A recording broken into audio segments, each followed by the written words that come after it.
We're live here in North Berkeley BART station as the transit agency pushes for safety upgrades during a very critical time. Ridership is bouncing back, but passenger volumes in 2025 were still less than half of what they were during the last full pre-pandemic fiscal year.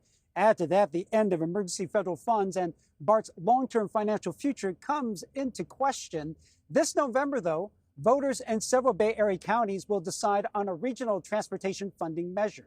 If it passes, a new sales tax would generate $1 billion annually for BART and other Bay Area transit agencies like Muni, VTA, Caltrain, and SF Bay Ferry.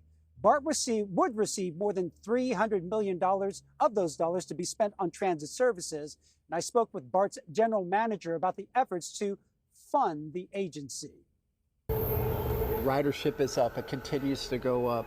Crime is down 40%, year to year. Our on-time performance, we're at almost 95% on time. Is BART still facing a fiscal cliff? Oh my gosh, yes. We are in the middle of a fiscal cliff right now. And, the deficits run of 350, 375 million, depending on the outcome of the November ballot. People who are against this tax say you can't spend your way out of this problem. What do you have to say to them?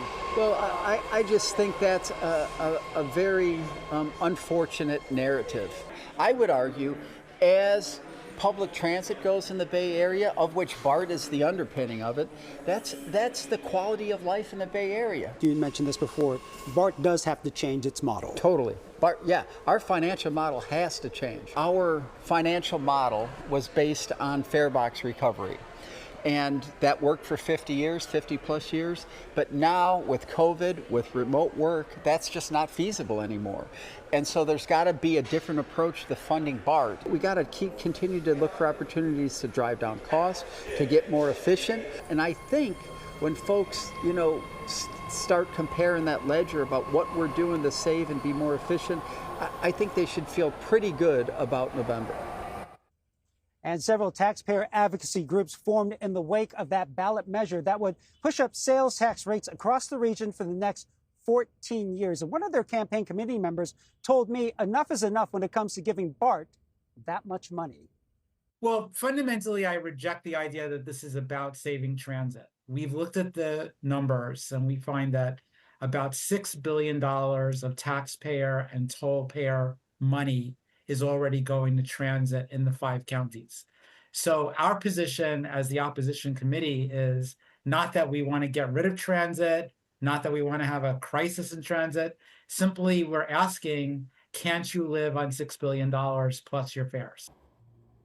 Mark Jaffe with the Committee for Affordable Bay Area Transit also took issue with BART's expansion plans in the South Bay, saying that money could be better used for today's services. We don't really need that. It's not going to carry that many passengers. It won't be done until 2039.